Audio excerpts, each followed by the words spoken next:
rahimakumullah, melanjutkan membaca kitab Akhtaul Mar'ah fil Aqidah, kesalahan-kesalahan khusus kaum wanita yang banyak dilakukan oleh kaum wanita di dalam akidah. Jadi kesalahan ini tidak menutup kemungkinan kaum laki-laki juga, tapi yang paling banyak dilakukan oleh kaum wanita. Pembahasan kita di halaman 21 yaitu pembahasan tentang nusrah.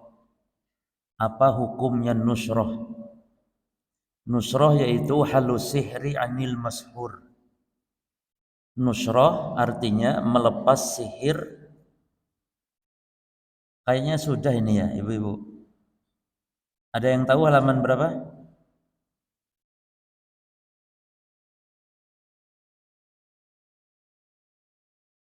Ya, itu aja ya.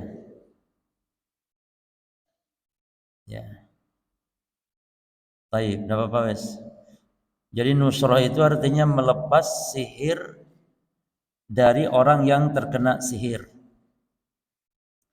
Nah, nusrah ini ada dua hukum. Yang pertama hukumnya haram, yaitu melepas sihir dari orang yang terkena sihir dengan sihir juga. Ya. Adapun yang kedua, melepas sihir dari orang yang kena sihir dengan ruqyah syariah, maka itu yang hukumnya dibolehkan bahkan dianjurkan. Bahkan dianjurkan. Makanya di sini mu'alif menjelaskan anna nusrah al-asahhu fihi, bahwasanya nusrah itu menurut pendapat yang kuat di dalamnya annaha tanqasimu, bahwa dia terbagi ila qismaini, terbagi dua. Al-qismul awal, pembagian pertama, an takuna bil Qur'anil Karim wal ad'iyati syar'iyyah, yaitu melepas sihir dari orang yang terkena sihir dengan Al-Qur'an, wal ad'iyati, dan doa-doa syar'iyyah yang syar'i, wal adwiyatil mubahah, dan ramuan-ramuan obat yang mubah. Contohnya dengan misalnya daun bidara dan yang semisal. Fahadihi la ba'sa biha, ini tidak mengapa. Lima fihi minal maslahah, karena adanya kemaslahatan. Wa adamil mafsadah, dan tidak adanya kerusakan. Bar rubama takunu matlubatan, bahkan terkadang diharuskan. Ya, li'annaha maslahatun bila madharatin, karena kemaslahatan tanpa ada madarat sama sekali. Nah, adapun yang kedua, al-qismu tsani, idza kanatin nusratu, kalau nusrah itu bisyai'in muharram, dengan sesuatu yang haram. Seperti apa? Seperti kanaqdis sihri bisihrin mislih. Seperti melepas sihir dengan sihir yang sama. Memang di sini ada khilaf, kata beliau. Mu'alif mengatakan fahada maudhu khilafin bain ahli ilm. Ada khilaf antar ulama.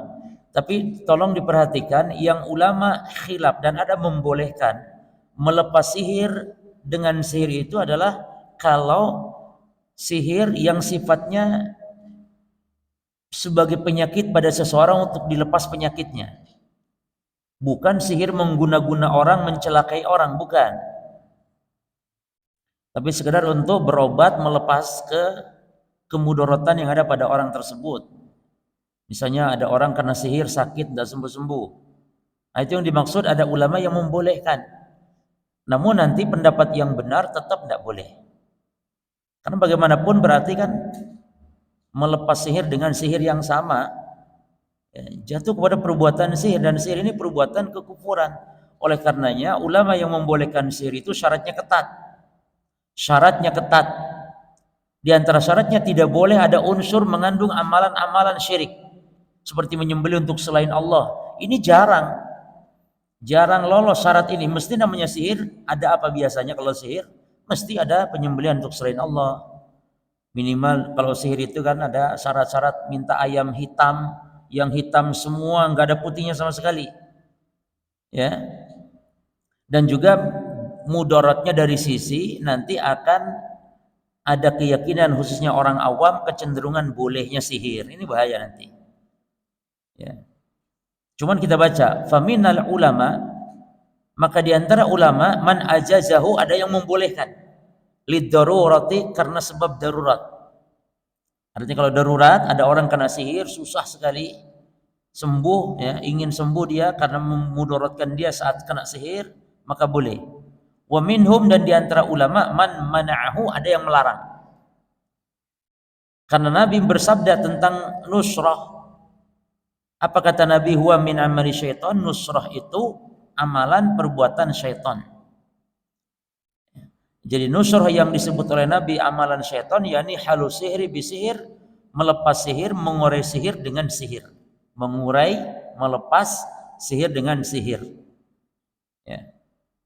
Maka setiap muslim dianjurkan untuk doa kepada Allah, menghilangkan kemudaratannya, doa kepada Allah sebagaimana Allah berfirman, ya, wa idza salaka ibadi anni fa inni qaribun. Kalau hambaku bertanya kepada Muhammad tentang aku, maka aku dekat, kata Allah.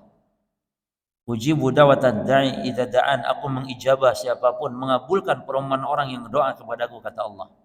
Jadi kalau kena sihir, jangan menggunakan sihir, tapi apa?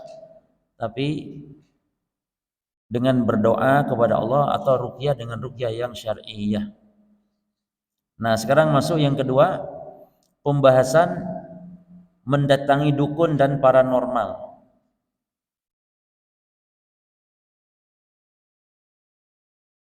Baik.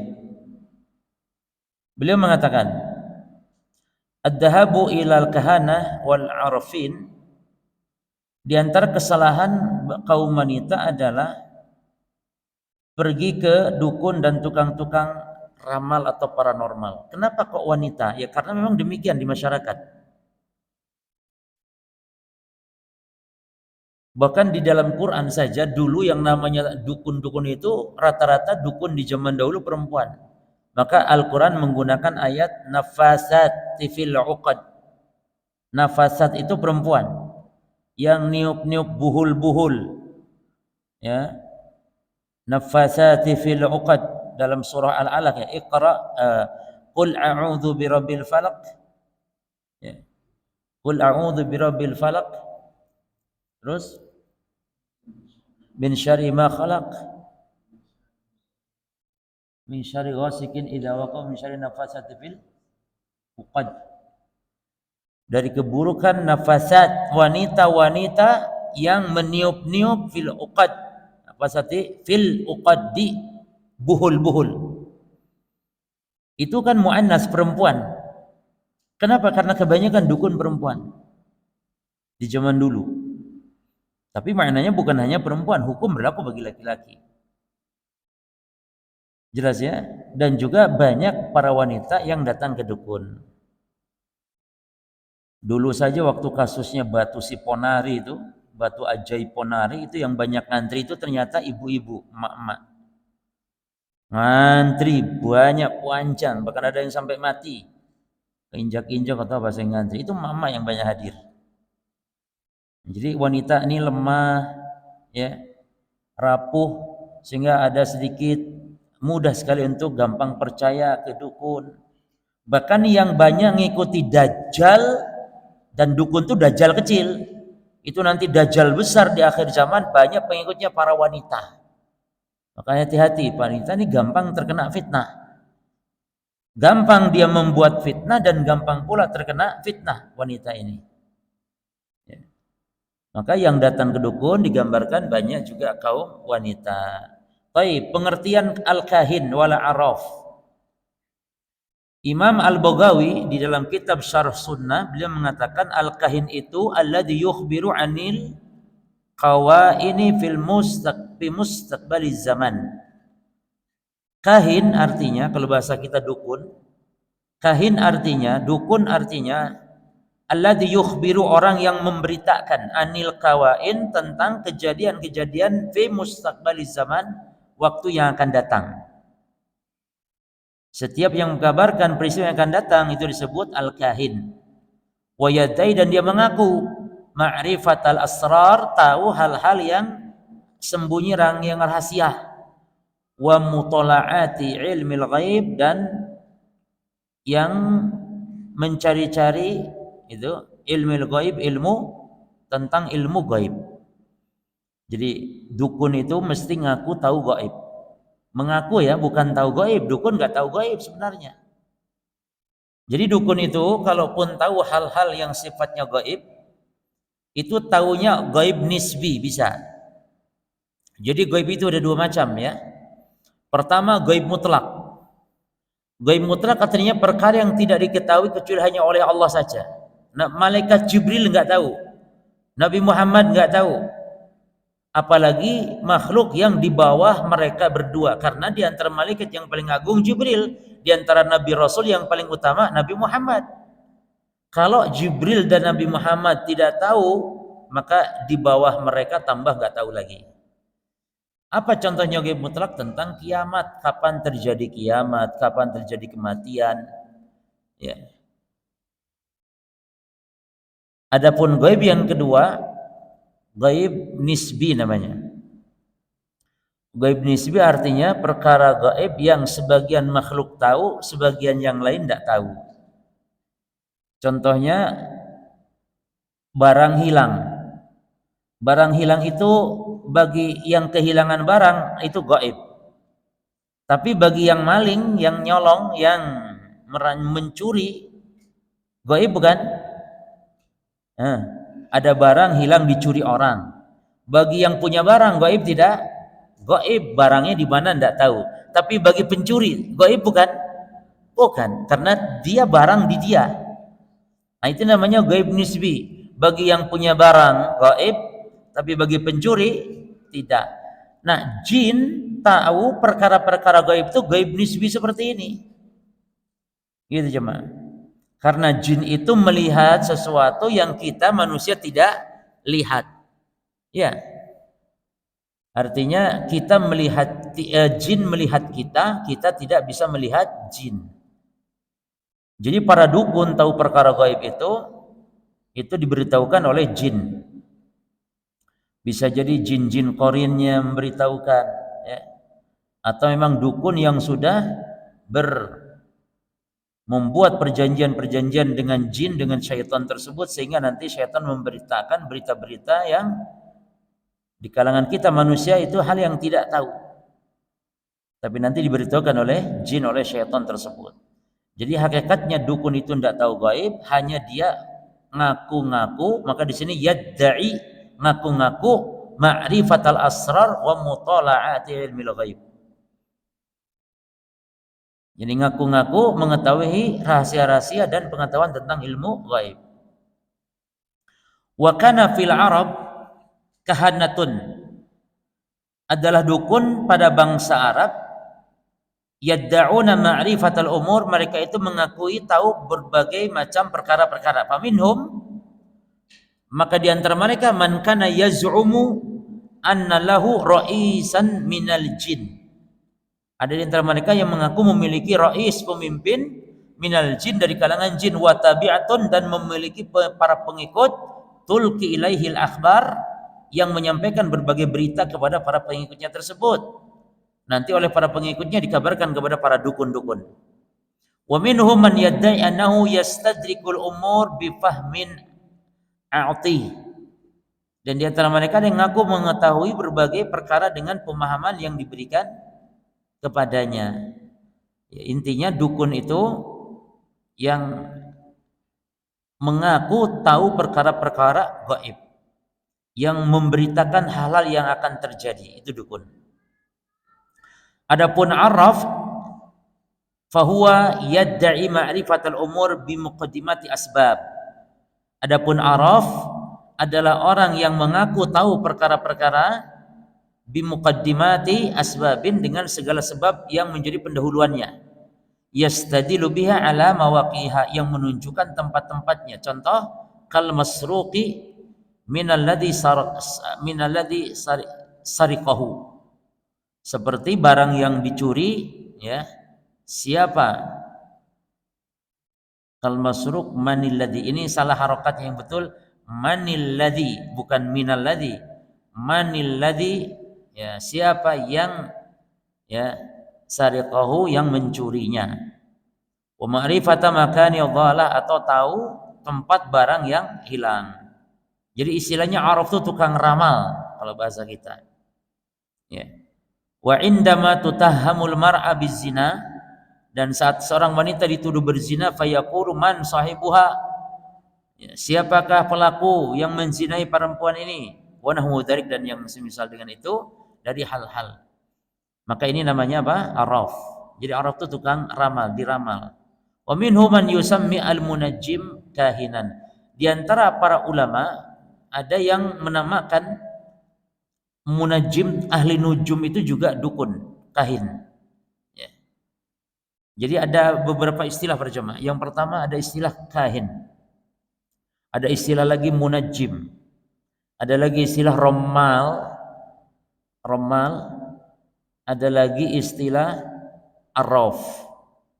Kalau araf tukang ramal, kalau romal yang meramal dengan pakai garis-garis di tanah, romal. Orang Arab jahiliyah dahulu kalau meramal itu dibuat garis begini, dibuat garis gitu ya, disambung, nanti dihapus bareng-bareng begini, dihapus garisnya. Nanti kalau sisanya ganjil itu tanda celaka, kalau sisanya genap tanda selamat. Sehingga kalau mau safar dibuat garis dulu, kalau tanda nanti sisanya garis tinggal satu, itu nanti nggak jadi safarnya. Itu namanya ar-ramal, tukang ramal melalui garis di tanah. Adapun al-munajjim itu ahli nujum, ilmu perbintangan, meramal melalui bintang-bintang, astrologi. Kalau bintang ini sekarang hati-hati rezekinya seret, kalau bintang itu nanti rezekinya lancar ini. Nek bintang yang ini jangan kawin dulu karena bahaya. Nek bintang yang itu nanti lancar. Nah, itu namanya al-munajjim. Kalau apalagi tadi arraf tukang ramal, terus kahin dukun yang mengkabarkan perkara yang akan datang. Nah, wa qala Ibnu Baz rahimahullah, berkata Syekh bin Baz, al-kahin man yaj'um annahu ya'lamu ba'dal mughayyabat. Dukun artinya orang yang mengaku, mengklaim tahu sebagian hal gaib. Makanya para jamaah, dukun, sihir, dukun dikafirkan dari dua sisi. Dukun, tukang sihir dikafirkan dari dua sisi. Sisi pertama karena mengaku-ngaku tahu gaib, sementara yang tahu gaib cuma Allah. Alimul ghaib fala yudhiru ala ghaibi ahadan illa man irtada min rasul. Hanya Allah yang tahu gaib. Tidak ada yang tahu seorang pun perkara gaib kecuali yang Allah beritahukan dari kalangan para rasul yang Allah kehendaki. Sisi yang kedua, tukang sihir, dukun dikafirkan para jamaah sekalian karena bermuamalah dengan setan sehingga harus mengamalkan amalan-amalan kufur. Sampai ada yang mereka syarat-syarat untuk supaya bisa sakti harus menginjak Quran. Mohon maaf, kadang ada yang sampai harus buang hajat di Quran. Ini cerita-cerita dukun yang tobat demikian. Syarat untuk bisa sakti atau bisa memenuhi hajat kebutuhannya si dukun, maka jin setan memiliki perjanjian atau minta syarat seperti itu. Nah, oleh karena itu semakin sakti dukun itu semakin kufur biasanya dalam hal bermuamalahnya dengan syaitan. Wa aktsaru ma yakunu dzalik mimma yandurun fin nujumi li ma'rifatil hawadits, dan kebanyakannya jadi apa yang mereka lihat itu adalah mereka melihat yang turun fin nujum pada bintang-bintang untuk mengetahui al hawadits, kejadian-kejadian. Jadi para dukun sebagiannya demikian. Wa istakhdimuna man yastariquna sam'a, dan mereka juga menggunakan jasa yastarikun, para pencuri. Sab'a, berita langit, min syayatinil jin, dari setan-setan golongan jin. Jadi ada jin yang suka mencuri berita langit para jemaah, dan itu ada 3 fase. Ada 3 fase ya. Fase sebelum Nabi Muhammad diutus itu banyak sekali pencurian berita langit oleh setan yang nanti disampaikan kepada para dukun-dukun. Jadi dukun sudah ada sebelum zaman Nabi Muhammad, zaman tukang-tukang sihir, bahkan sihir zaman Nabi Musa, zaman Fir'aun, ya, terkenal sihir kaum Fir'aun. Fase kedua, saat Nabi Muhammad diutus, maka berhenti. Setan-setan yang mencuri-curi berita langit itu berhenti. Ya.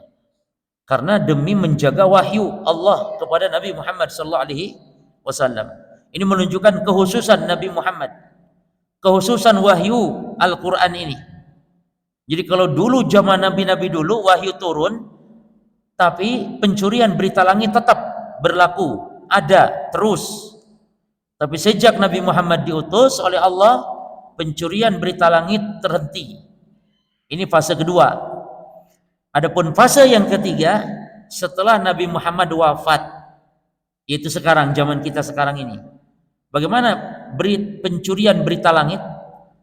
Maka ini ada kembali, namun berkurang, tidak seperti dulu sebelum zaman Nabi Muhammad diutus. Jadi setan-setan itu pada zaman dapat berita-berita, ya mereka bisa mencuri-curi dengar. Karena setan diberi kemampuan, tolong diperhatikan, setan itu, jin memiliki kemampuan yang tidak dimiliki oleh kita manusia. Dari segi kecepatan dia untuk melangkah berjalan, sehingga setan masih bisa mencuri-curi dengar berita langit. Ya. Dalam hal kecepatan, dulu yang jin ifrit, jin yang diperintah oleh Nabi Sulaiman untuk memindahkan apa? Memindahkan singgasana, ya, singgasana Ratu Saba dipindahkan ke istananya Nabi Sulaiman. Nabi Sulaiman tanya, siapa yang mampu di antara iblis? Di antara jin, setan, jin bukan setan, jin. Karena setan itu cuma jin yang kafir yang membangkang, itu setan. Kalau jin yang taat, yang beriman, enggak disebut setan. Jadi tidak setiap jin harus setan. Tidak setiap jin harus setan, dan setan itu juga tidak harus jin. Jadi setan itu manusia. Jelas ya? Tolong dibedakan antara iblis, setan. Iblis, setan ini sifat. Manusia bisa jadi iblis, jin bisa jadi iblis. Karena iblis itu sifat. Sifat keputusasaan disebut iblis. Setan juga demikian, sifat pembangkangan. Dari kata syatona, artinya ba'uda, jauh. Bahkan di istilah orang Arab sekarang, kalau anak nakal itu disebut antas syaiton, kamu syaiton. Maksudnya nakal. Bahkan binatang yang jahat, binatang kambing misalnya, kambing kalau ngamuk-ngamuk saja itu, sapi ngamuk misalnya, itu setan itu. Artinya sapi yang membangkang. Ya. Makanya setan itu kata Imam Al-Qurtubi, kullu atin mutamarrid. Setiap yang durhaka, yang membangkang disebut setan, baik manusia atau jin atau hewan. Kata Imam Qurtubi. Baik manusia atau jin atau hewan. Artinya hewan-hewan yang galak itu, kayak hewan kesurupan seperti ngamuk-ngamuk, ya. Ada unta mungkin gigit, lihat orang gigit unta misalnya, itu setan. Jadi setan itu sifat, ya maka jin itu bisa setan, bisa bukan. Tidak setiap jin harus setan, karena jin yang muslim, jin yang beriman tidak boleh disebut setan. Tapi jin yang kafir, yang durhaka, maka setan termasuk manusia. Manusia pun disifat setan. Oleh karena itu yang suka mengganggu di dada-dada manusia adalah syaitan minal jinnati, dari jin dan annas, minal jinnati wan nas. Yang suka mengganggu itu setan jin atau setan manusia. Syayatinul ins wal jin. Para nabi punya musuh. Para nabi punya musuh, yaitu setan dari golongan jin dan juga setan dari golongan manusia. Setan manusia contohnya Abu Jahal. Abu Jahal itu setan manusia yang musuh Nabi Muhammad. Abu Lahab, pamannya Nabi. Nah, itu setan. Jelas ya? Nah, jadi jin yang tunduk kepada Nabi Sulaiman, ya jin, bukan disebut setan, jin. Ternyata kemampuan jin mampu mendatangkan singgasananya Ratu Saba sebelum Nabi Sulaiman bangkit dari tempat duduknya. Ini cepat enggak jemaah? Yaman, Syam loh jemaah. Saba itu di Yaman, Nabi Sulaiman di Syam. Nabi Sulaiman Yaman, Syam berbulan-bulan itu. Tapi ini jin bisa dia sanggup untuk mendatangkan singgasana Saba, Ratu Saba di istana Nabi Sulaiman sebelum Nabi Sulaiman bangkit dari tempat duduknya. Cepat. Namun ternyata masih kalah dengan malaikat. Kalau malaikat dia sanggup mendatangkan sebelum Nabi Sulaiman berkedip. Lebih canggih lagi. Bayangkan sebelum Nabi Sulaiman berkedip itu singgasana sudah ada. Makanya kata para ulama, malaikat lebih memiliki kekuatan dibanding dengan jin. Ya. Malaikat lebih lagi dalam kecepatan. Malaikat ibarat cahaya, kilat. Ya. Nah, baik. Au yakhutu ramla, atau dengan membuat garis cara meramal, itu sama, semuanya sama disebut dukun. Walaupun ulama ada yang membeda-bedakan istilahnya. Yang yakhutu membuat garis ar-ramla. Ramla itu di pasir, ramal. Au yadribul hasa, atau memukulkan tongkat, au yanduru fil finjan, atau melihat di mangkok seperti mak lampir, ya. Mak lampir melihat walaupun itu di film, mak lampir melihat, wah ini ada orang, katanya dilihatnya di mangkok piring gelas, ya, ada orang lewat kayak, jadi kayak CCTV. Mak lampir punya CCTV, ya, kayak gitu. Atau lihat tapak tangan, ya, telapak tangan, wa yandur fil pinjan au fil qaf, telapak tangan, au bi fathil kitab, atau dengan membuka kitab, za'aman minhum anahum ya'rifuna bidzalika ilmal ghaib, yang mereka mengaku dengan cara itu bisa mengetahui ilmu ghaib. Wahum kuffarun, ya, dan mereka adalah kafir dengan keyakinan seperti itu. Lianahum bihadza yad'una, kan dengan itu mereka berarti mengaku musyarakat Allah, bersekutu dengan Allah, fi sifati min sifati, fi sifatin min sifati, dalam sifat-sifat Allah yang khusus, yaitu ilmu ghaib. Jadi seolah mendustakan Quran kalau dukun ngaku tahu perkara-perkara gaib. Nah, waladhi yati ila kahin au araf, dan orang yang mendatangi dukun atau tukang ramal, fayas'alahu atau fayas'aluhu, lalu dia bertanya, min ghairi an yusaddiqahu bihada fahada muharram. Bertanya tok ya jemaah, enggak membenarkan, itu haram. Ya, haram.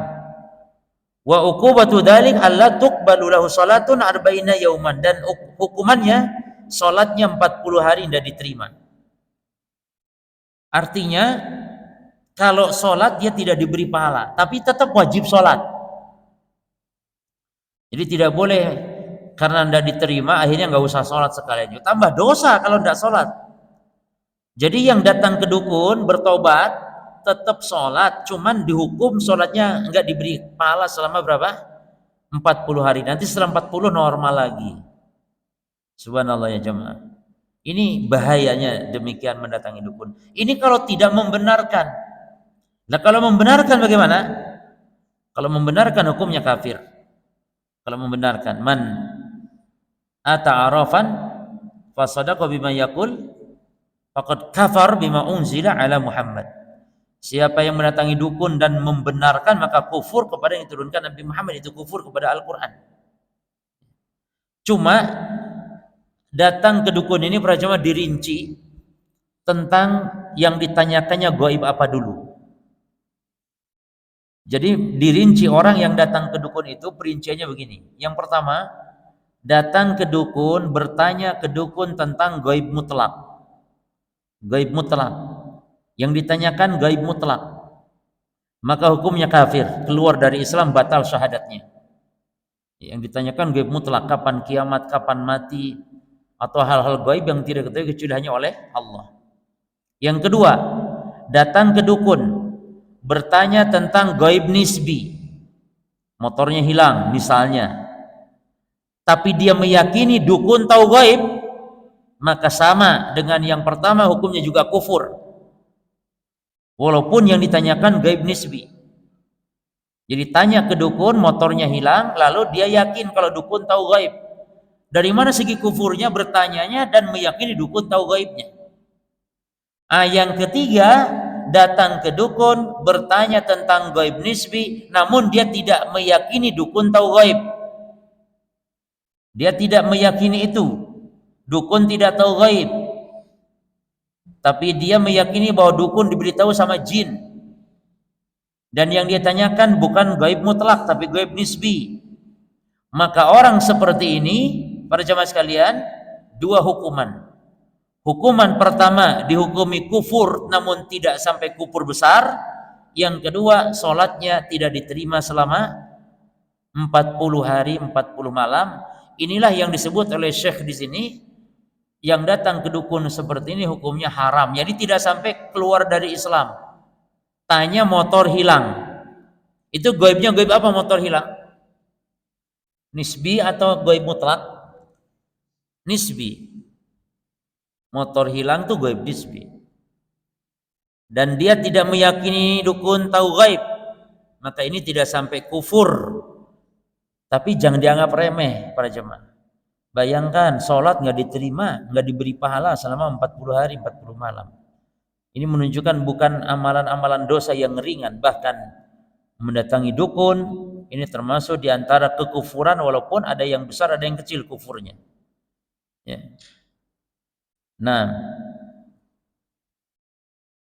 jadi tidak diterima sholat 40 hari itu bukan tidak diterima, tapi maksudnya tidak diberi pahala. Sebagaimana kata Imam Nawawi, qala Nawawi rahimahullah. Imam Nawawi berkata, maknanya yakni sholatnya enggak diterima, la thawaba lahu fiha, yakni sholatnya tidak diberi pahala, wa in kanat mujzi'atan bisukutil fardhi anhu, walaupun sholat tersebut sah dan gugur kewajiban darinya. Artinya para jemaah, orang yang sholat tidak diterima ini maknanya dia tetap wajib sholat dan beban kewajiban sudah lepas, tidak disiksa dia, hanya ruginya dia tidak mendapatkan pahala. Ya, wala budda min hadza ta'wil, maka maknanya harus ditakwil dengan takwilan seperti ini, ditafsirkan seperti ini. Fa innal ulama muttafiquna ala anna la yalzam man ata arafan i'adata salatin arba'ina lailah. Karena ulama sepakat bahwa orang yang datang ke dukun tidak perlu mengqadha salat 40 hari. Kalau memang salatnya enggak diterima, berarti kan harus diqadha tuh 40 hari, tapi kan tidak diperintah diqadha. Berarti maknanya tidak diterima itu bukan tidak diterima salatnya sehingga tidak sah, bukan, tapi sah tetap salatnya, hanya tidak dapat pahala. Amma idza atal araf awil kahin, adapun kalau orang yang datang ke dukun tukang ramal lalu fasaddaqahu bima yaqul, membenarkan yang diucapkan dukun, maka faqad bara'a au kafara bima unzila ala Muhammad, maka dia telah kufur kepada yang diturunkan Nabi Muhammad, yaitu Al-Qur'an. Ya. Dari sisi mana dia telah kufur kepada Quran? Karena kata Quran tidak ada yang tahu gaib kecuali Allah, sementara dia dukun ngaku-ngaku gaib. Maka yang membenarkan dukun berarti telah mendustakan Al-Quran. Itu maknanya, mendustakan Al-Quran konsekuensinya. Wa dalilu ma sabaqa, dalilnya apa yang telah berlalu, man ata kahinan aw arafan fasadaqa bima yaqul faqad kafara bima unzila ala Muhammad. Siapa yang datang ke dukun atau tukang ramal membenarkan apa yang dikatakannya, maka telah kufur kepada yang diturunkan Muhammad, itu Al-Quran. Baik. Kemudian para jemaah, di antara kesalahan wanita adalah ad-dabhu li ghairillah, menyembelih untuk selain Allah. Para jemaah sekalian, setiap syariat mesti ada ibadah mengalirkan darah hewan, baik syariat kita ataupun syariat sebelum kita. Kata Allah, walikulli ummatin ja'alna mansakan liyadhkuru smallahi ala ma razaqahum min bahimatil an'am. Setiap umat kami buat syariat menyembelih, kata Allah. Ya. untuk mengingat bersyukur atas rizki berupa karunia hewan ternak. Jadi setiap syariat ada menyembelih hewan, yaitu binatang ternak. Dan hewan ternak itu adalah unta, sapi, dan kambing. Dan 3 hewan ini jamaah di seluruh dunia muslim manapun mesti ada. Unta, atau kalau enggak unta mesti ada sapi. Enggak ada sapi mesti ada kambing. Maka menyembelih yang sah dalam rangka taqarrub kepada Allah adalah 3 ini. Salah satu dari 3 ini. Jadi menyembelih dalam rangka pengagungan itu ibadah. Maka kalau menyembelih dalam rangka mengagungkan Nyi Roro Kidul, maka berarti dia telah beribadah kepada Nyi Roro Kidul tersebut. Ya. Atau kepada jin. Misalnya istilahnya dengan tumbal, menyembelih bangunan yang baru dibangun, jembatan yang baru dibangun, supaya tidak roboh kuat jembatan tersebut, maka disembelihkan untuk jin. Dalam rangka takut, dalam rangka pengagungan, dalam rangka penghormatan, maka ini termasuk syirik yang besar karena bentuk ibadah kepada selain Allah. Karena menyembelih, mengalirkan darah hewan ternak adalah ibadah. Ya. Mana dalilnya? Yang pertama dalilnya Allah berfirman, "Qul inna salati wa nusuki wa mahyaya wa mamati lillahi rabbil alamin, la syarika lahu." Katakan Muhammad bahwasanya salatku, wa nusuki, dan menyembelihku. Bukan menyembelihku jadi menyembelih diri, maksudnya sembelihan hewan ternakku. Digabungkan antara salat dengan menyembelih, menunjukkan kalau salat ibadah badan yang paling agung dan menyembelih ibadah harta yang paling agung. Maka tidak selayaknya orang-orang yang mampu menyembelih namun mereka tinggalkan ibadah ini. Ketika di hari raya Idul Adha, ya, dia mampu membeli segala sesuatu dari kehidupan dunia, mampu membeli apapun dari kesenangan syahwatnya, tapi saat kurban dia tidak mampu. Ini keterlaluan para jemaah. Tidak bentuk syukur dia kepada Allah. Jadi menyembelih, walaupun memang hukum menyembelih ini khilaf ulama. Kalau mazhab mayoritas justru menyembelih ini hukumnya sunnah muakkadah, tidak wajib. Namun pendapat yang benar diantaranya pendapat yang mengatakan wajib bagi yang mampu. Ya, karena beberapa ancaman, beberapa perintah yang menunjukkan tentang wajibnya. Nabi mengatakan man wajada sa'ah falam yudhahi fala yaqrabana musallana. Siapa yang memiliki kelapangan rezeki namun tidak mau menyembelih, maka jangan dekat-dekat tempat sholat kami, kata Rasulullah. Ya, ini menyembelih. Dan subhanallah para jemaah, menyembelih itu cukup 1 ekor kambing mewakili seluruh keluarga. Makanya kata Nabi, ayuhan nas inna ala kulli ahli baitin min kulli am udhiyah. Wahai manusia, sesungguhnya kewajiban setiap satu keluarga, bukan 1 orang, 1 keluarga wajib tiap tahun berkurban. Namun jangan dipahami mentang-mentang 1 ekor kambing atau 1 ekor sapi, 1 ekor unta, atau patungan sapi 7 orang, patungan unta 10 orang, ini mentang-mentang dianggap mencukupi 1 keluarga sehingga dia mencukupkan hanya 1 ekor padahal mampu untuk menyembelih beberapa puluh ekor, beberapa ratus ekor. Jadi kalau mampu, kaya, punya kelapangan rezeki, jangan 1, jangan 1 ekor, itu tuh minimal. Kalau mampu 2, 3, 4, 5 ekor. Bahkan kalau bisa ada, lihat daerah-daerah yang ada loh Pak, bahkan di daerah mertua saya itu kalau kurban tidak pernah ada sapi di situ. Artinya kita lihat kalau memang daerah-daerah terpencil mana yang mungkin tidak ada, kita kurban di situ tidak masalah. Dan afdol kurban di kampung kita sendiri. Dan afdol itu begini, kita yang kurban, kita yang menyembelih sendiri dan di kampung kita sendiri. Itu yang nomor pertama. Yang nomor kedua, kita wakilkan, ya, dan kita tidak menyembelih namun kita menyaksikan. Itu yang kedua. Yang ketiga, diwakilkan, kita tidak menyaksikan namun di kampung kita sendiri. Itu yang ketiga. Baru yang keempat, kita wakilkan dan kita tidak menyaksikan, dan di luar kampung kita ketika ada kemaslahatan maka dibolehkan. Ya. Makanya kalau bisa jangan satu kalau bagi yang mampu. Nabi saja menggiring 100 ekor unta ketika beliau haji dan beliau berkurban dalam rangka ibadah haji, namanya hadiyu.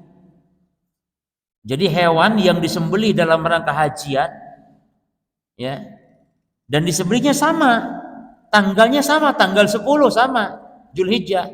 Cuman bagi orang yang sedang haji, hewan tersebut disebutnya al-hadiyu. Hadiyu itu artinya hadiah, karena dipersembahkan untuk Allah dalam rangka ibadah haji. Nabi giring 100 ekor unta, jemaah. 100 ekor unta dari Zulhulaifah digiring sama Nabi sampai Mekah. Dan itu subhanallah jemaah. Sambil menggiring unta 100, Nabi berangkat dari Madinah tanggal 26 Zulqaidah. 26 Zulqaidah hari Sabtu. Subuh berangkat, nyampe Zulhulaifah duhur melanjutkan perjalanan nyampe Mekah tanggal 4 Zulhijjah. Nabi berapa lama jemaah? 26 Zulqaidah nyampe tanggal 4 Zulhijjah. Kurang lebih 8 hari. Ya, 26 ya, 27, 8, 9, 30. 1, 2, 3, 4. Pas satu pekanan. Kita sekarang kalau naik bis 6 jam, 5 jam cuma. Karena kecepatannya, kalau dulu 4 jam sudah sampai kita, Madinah, Mekah, bis. Kalau sekarang karena lambat ya, nggak boleh kenceng-kenceng. Ya, ini dibatasi 100 km per jam. Bis-bis itu. Kalau lewat itu langsung kameranya nyala sendiri jangan. Itu nyala sendiri langsung tahu plat nomor mobil, tahu langsung masuk ke HP kita pelanggaran sekian real, 250 real, 500 real. Gitu sekarang Saudi. Makanya sopir-sopir enggak berani sekarang kenceng-kencengan. Sehingga lambat kita nyampe Mekah itu. Kalau dari Madinah sekarang, dari Zulhulaifah tempat mikot di Madinah itu nyampe Mekah hampir 5 kadang sampai 6 jam kalau ada macet-macetnya. Nah, Nabi dulu 1 pekan ya, sambil giring 100 ekor unta.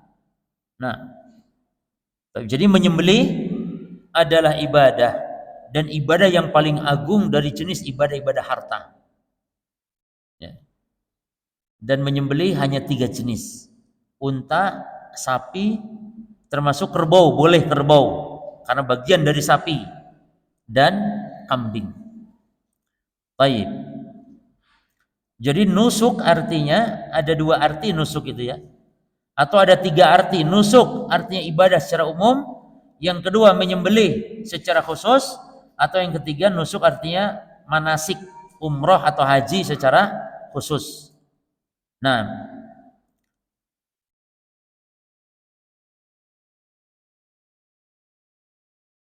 dalil yang lain yang menunjukkan bahwa menyembelih adalah ibadah adalah fasholli li rabbika wanhar.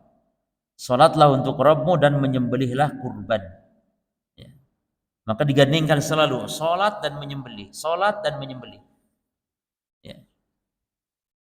Karena menunjukkan, perhatikan di sini, Syekh Muhammad ibn Abdul Wahhab rahimahullah berkata, amarahu, Allah memerintahkan, yakni Nabi Muhammad, an yajma'a baina hataini al-ibadatain, menggabungkan 2 ibadah ini, yaitu apa? As-shalah wa nusuk, salat dan menyembelih.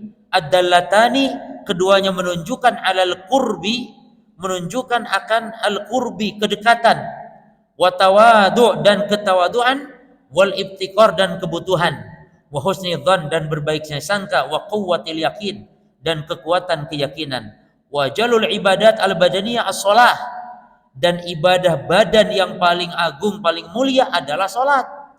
Wa jalul ibadatil maliyah an-nahru, dan seagung-agung ibadah harta adalah kurban.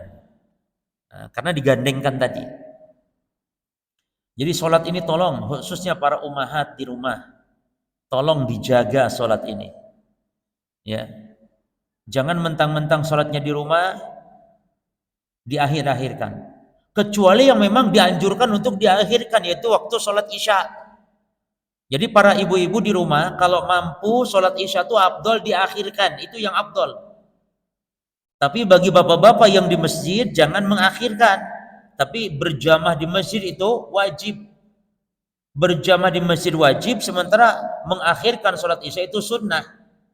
Maka jangan alasan mengakhirkan sholat isya tidak ke masjid berjamaah, karena di masjid kan awal waktunya. Tapi ibu-ibu yang sholatnya di rumah, sholat isya itu diakhirkan. Kapan waktu akhir sholat isya? Fa innaha waqtun ila nisfil lail, kata Nabi. Sholat isya itu berakhir sampai tengah malam. Tengah malam yang dimaksud adalah jam 11. Jadi ibu-ibu kalau sholat isya di rumah jangan sampai jam 11 atau melewati apalagi. Ini sebelum jam 11 selesai, setengah 11 sholat isya di rumah. Jadi tengah malam itu kalau ngitung-ngitungnya begini, maghrib jam 6, subuh jam 4 berapa? 10 jam. 10 dibagi 2 yaitu 5. Nah, kalau maghrib jam 6 tambahkan 5. 6, 7, 8, 9, 10, 11. Berarti jam 11 malam itu adalah tengah malamnya menurut kita umat Islam, kalender Islam. Jadi hukum asal sholat diawalkan. Bahkan Rasulullah kalau sholat subuh, padahal Nabi membaca ayatnya 60 sampai 100 ayat subuh itu. Tapi ketika pulang dari sholat subuh bersama Rasulullah, di antara kami tidak kenal satu sama lain. Apa maknanya? Di antara kami yang duduk sebelah ini tidak tahu. Selesai sholat subuh, kami tidak tahu siapa yang duduk sebelah kami. Apa maksudnya? Masih gelap maksudnya. Itulah waktu subuhnya Nabi mengawalkan. Jadi terbit fajar itu masih gelap dan Nabi sholat yakni bersegera, tidak dilambat-lambatkan. Sehingga selesai sholat masih dalam keadaan golas.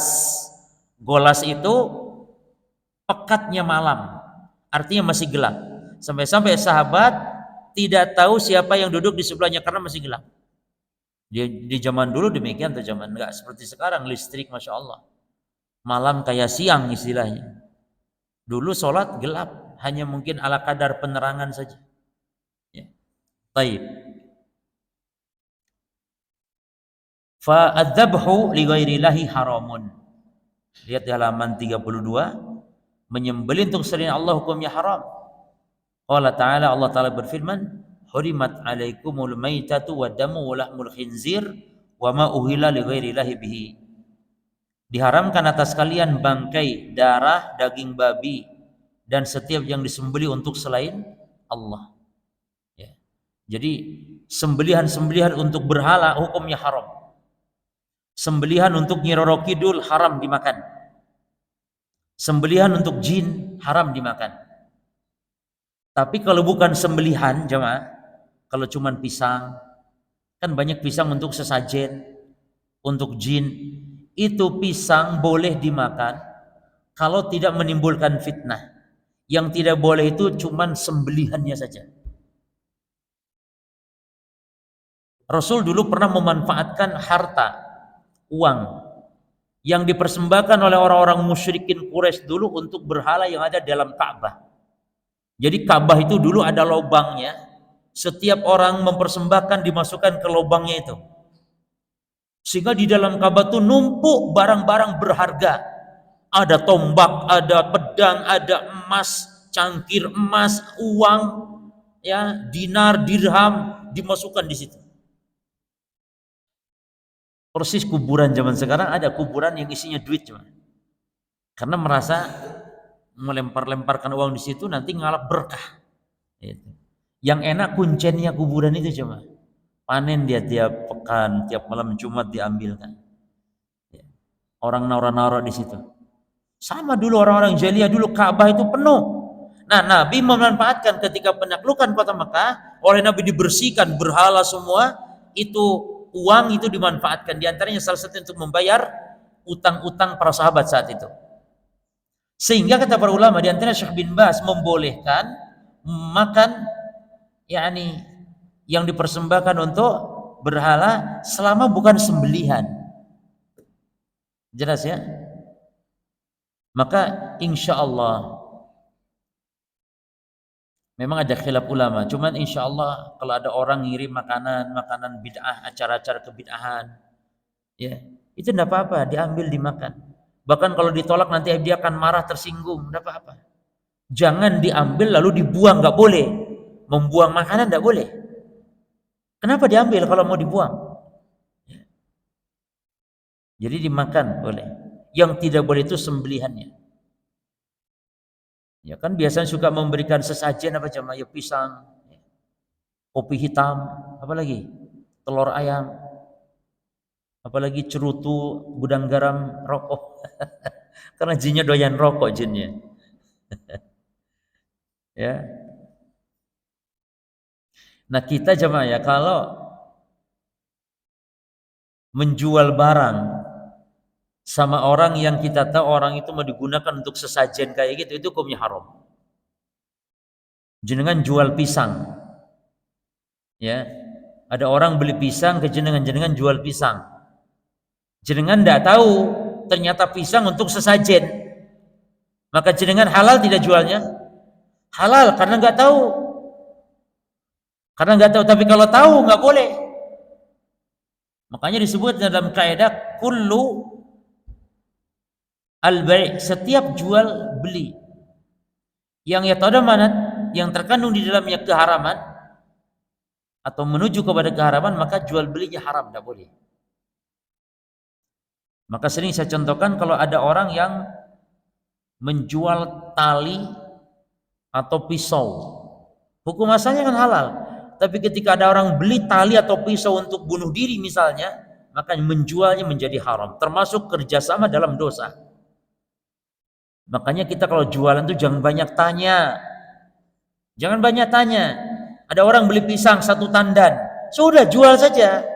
Jangan tanya untuk apa Pak, kok banyak banget beli pisang. Iki lo aku belum sesajen Nyi Roro Kidul. Di malam Jumat biasanya sajen. Akhirnya kita jadi tahu. Kalau sudah tahu akhirnya nggak boleh jual. Gimana nanti? Nggak dijual malah orang nanti marah-marah akhirnya. Maka sudah jangan banyak tanya. Ada orang pesan nasi kotak 100 kotak kepada kita. Sudah, jangan banyak tanya, jual saja. Ya. Nanti tanya malah tahu kita ternyata untuk acara-acara yang tidak disyariatkan. Untuk Natalan barangkali. Nah, haram, tidak boleh. Nah, jadi diharamkan atas kalian bangkai. Bangkai yang pertama. Lalu dam, darah mengalir maksudnya ya. Adapun ada darah yang dihalalkan dan ada bangkai yang halal para jemaah. Uhilat lana daman wa maitatan, kata Nabi dalam hadis. Dihalalkan bagi kita 2 darah dan 2 bangkai. Amma daman, adapun 2 darah apa? Atau 2 bangkai dulu. Amal maitatan, adapun 2 bangkai yang halal adalah as-samak wal jarad. Bangkai ikan dan bangkai belalang. Itu halal. Jadi kalau jenengan dapat ikan belalang nggak usah disembelih, sudah bangkainya pun halal. Adapun 2 darah yang halal adalah fatihal wal kabid, yaitu ati dan limpa. Ati dan limpa itu halal. Ada lagi darah yang halal jemaah. Apa itu? Darah yang menempel di daging atau di tulang. Ibu-ibu kalau goreng ayam, lalu biasanya keluar juga darahnya kan? Ketika digoreng. Itu darah yang keluar dari daging, ikut tulang, itu halal. Tidak usah dibuang. Karena sesuatu yang haram saat sendiri, maka menjadi halal ketika pengikut. Jelas ya? Jadi darah kalau sendiri haram dikonsumsi. Walaupun dibekukan, apa namanya darah yang beku? Apa? Saya tuh enggak fasih ngomongnya, saya orang Sunda. Enggak fasih ngomongnya. Dideh. Tahu ya? Nah, itu darah yang dibekukan. Enggak boleh tetap. Maka kalau darah yang misah lalu nyampur di daging, ya, yang nempel sebagai pengikut, maka halal. Sama hanya sesuatu yang misah ketika menjadi pengikut menjadi halal. Apa contohnya? Contohnya asuransi cuma. Asuransi komersil itu haram. Karena ada unsur kedoliman, ada unsur goror, ya, ada unsur riba juga. Unsur ribanya ada, unsur dolimnya ada. Banyak pokoknya di dalam asuransi itu cuma. Coba orang kalau ikut asuransi cuma. Dan ada unsur ketidaktawakalannya kepada Allah. Kalau orang ikut asuransi itu. Tidak ada tawakalnya kepada Allah. Ya. Maka kalau orang asuransi juga tidak ada syukurnya kepada Allah. Coba orang ikut asuransi. Asuransi kecelakaan misalnya. Asuransi kecelakaan. Dia bayar tiap bulan premi, bayar tiap bulan, terus dia selamat, tidak pernah celaka. Kalau kita tanya, Pak sampean tidak pernah celaka ya? Iya. Terus gimana? Rugi enggak? Iya rugi aku. Tuh, nggak celaka saja rugi. Nggak celaka, selamat rugi. Karena dia katanya bayar premi tiap bulan. Jadi selamat itu tidak syukur sama Allah, rugi katanya. Ya. Nah asuransi ini haram. Ketika sendiri, namun ketika pengikut halal. Contohnya apa? Kita beli tiket pesawat atau tiket apapun, yang di tiket itu tidak bisa dilepas. Mesti ada asuransinya misalnya. Dan kita tidak bisa beli tiket tanpa asuransi misalnya. Nempel sudah di situ, maka boleh. Karena asuransi sebagai tempelan saja.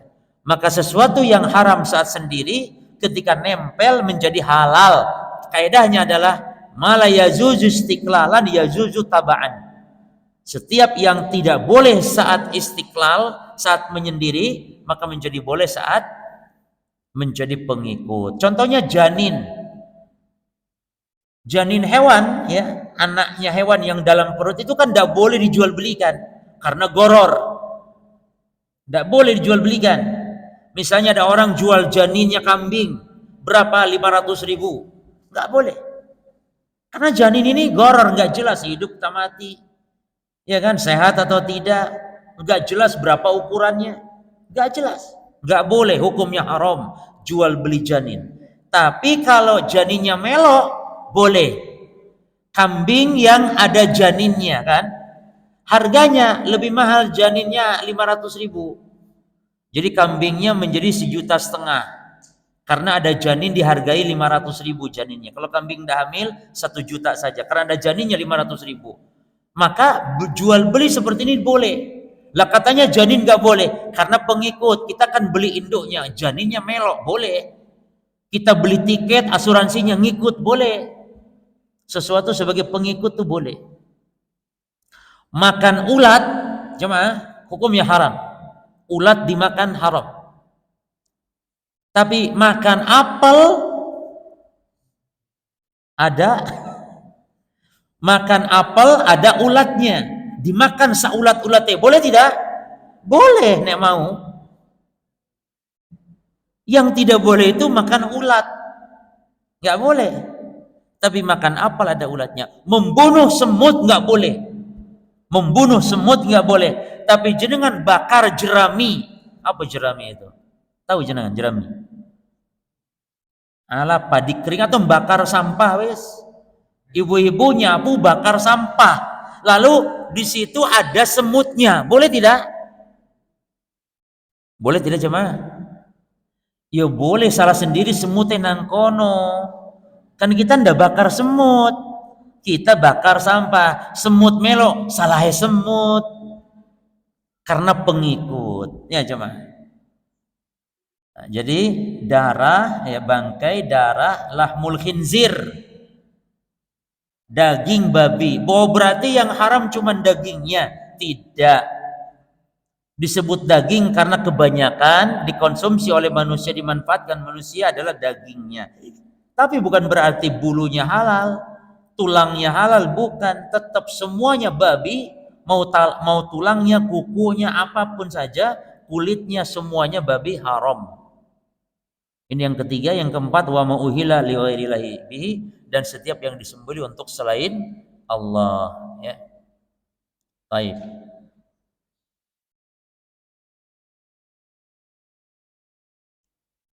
Qala Syekhul Islam Ibn Taimiyah rahimahullah ta'liqan ala qawlihi wa mauhila li ghairillahi bihi. Syekhul Islam berkata mengomentari firman Allah wa ma uhilla bihi li ghairillah bi. Dhahiruhu annama dubiha li ghairillah.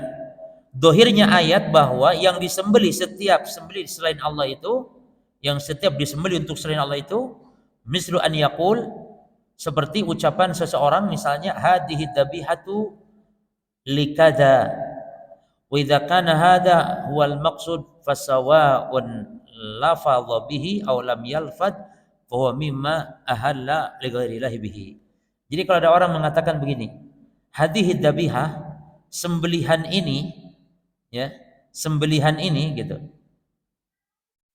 untuk kada, untuk hal demikian, ya. Misalnya sembelihan ini untuk syekh wali fulan, disebut namanya misalnya. Maka kalau ini maksudnya, maka sama saja dilafadzkan atau tidak dilafadzkan, maka tetap dia hukumnya sembelihan untuk selain Allah. Jadi mungkin ada orang nggak dilafadzkan ya dalam hatinya, tapi dia niatkan dalam hati sembelihan ini untuk wali fulan misalnya. Maka tetap itu termasuk yang haram dimakan, dan menyembelihnya nanti termasuk kepada kesyirikan dengan syirik yang besar. Jelas ya? Baik. Kenapa sembelihan untuk selain Allah disebut uhilla? Ya. Nah ini Syekh Hamid Al-Faqih rahimahullah mengatakan aslul ihlal, hukum asal ihlal itu yakni mengangkat suara, mengeraskan suara. Makanya kalau orang sedang umrah atau haji, ketika di tempat mikot dia mengucapkan ihlal itu harus keras. Karena kata ihlal itu mengeraskan suara. Sehingga kalau menyembelih, ya, disebut sembelihan karena dia ketika menyembelih menyebut nama dengan keras. Bismillah. Atau kalau tidak menyebut nama-nama, dulu kalau orang jahiliyah menyebut nama-nama berhala mereka. Maka sekarang pun kita menyembelih yang keras diperdengarkan gitu. Bismillah. Dan cukup bismillah saja jemaah. Tidak perlu takbir. Karena khawatirnya nanti bismillahnya yang lupa, takbirnya yang ingat. Allahu Akbar gitu. Karena keseringan takbir. Karena sering sekali dia melihat orang demonstrasi takbir. Macam-macam dikit takbir. Sehingga menyembelih lupa, dia nggak baca bismillah. Tapi baca takbir, Allahu Akbar. Ini tidak boleh jemaah. Yang penting itu bukan takbirnya, tapi tasmiyahnya. Menyebut nama Allah, bismillahnya yang penting. Maka saya selalu sarankan, nggak usah takbir. Kalau ingat boleh, bagus. Bismillahi, Allahu Akbar. Bagus. Tapi jangan sampai nanti lupa bismillah malah takbirnya. Jadi bismillah, sebutkan namanya yang kurban boleh. Allahumma hadha anni wa an ahli baiti, kalau dia kurban sendiri. Kalau dia wakil sebutkan Allahumma hadhihi an fulan bin fulan. Ya, sembelih. Gitu.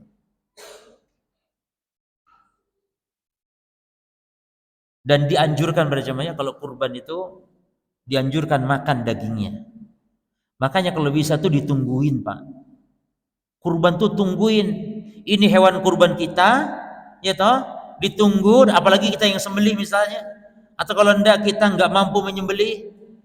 Karena jangankan nyembelih jemaah, ada orang yang lihat darah hewan saja itu, lihat darah saja itu hampir pingsan, enggak berani. Jangankan nyembelih, lihat darah aja apa? Pingsan. Makanya kalau bisa diajarkan anak-anak kita sejak kecil itu biasakan. Ini syiar Islam ini. Menyembelih hewan kurban itu syiar. Maka tidak apa-apa diperlihatkan supaya terbiasa.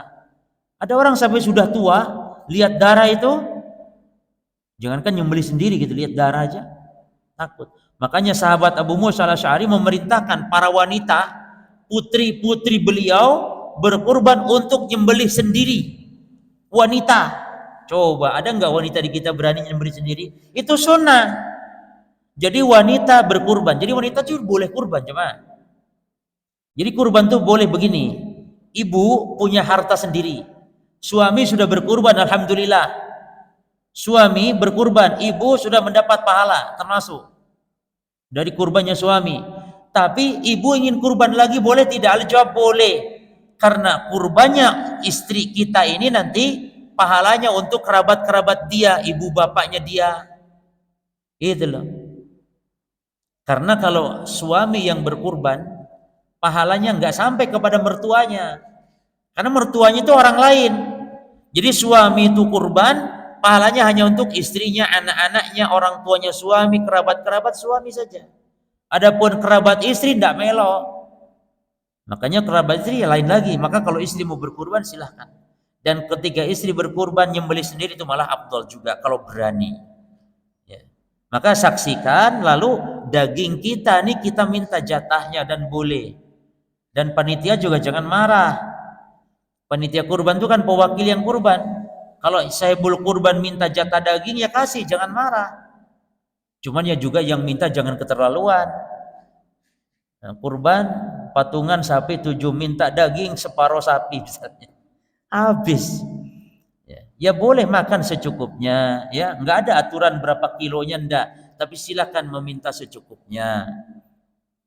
Dan diperintah memakan, diperintah untuk disedekahkan, dan diperintah untuk dihadiahkan, beri orang-orang makan. Hatta orang kafir boleh jemaah. Kurban itu beda dengan zakat. Kalau zakat tidak sembarangan, tapi kalau kurban lebih bebas. Beri tetangga kita yang kafir kurban, beri makan mereka, beri orang-orang kaya, teman-teman kita, kerabat kita, kolega-kolega kita, kasih sebagai bentuk hadiah. Dan makanya dibagi 3 ya, bagi 3 itu pembagiannya maksudnya. Kalau masalah ukurannya bebas, tapi pembagiannya ini itu disedekahkan bagi fakir miskin, dihadiahkan bagi orang-orang kaya, kerabat dan semisal, tetangga juga, bahkan kafir sekalipun. Dan yang ketiga dimakan sendiri, dijadikan sebagai simpanan. Wadakhiru, dan simpanlah kata Nabi daging kurban kalian.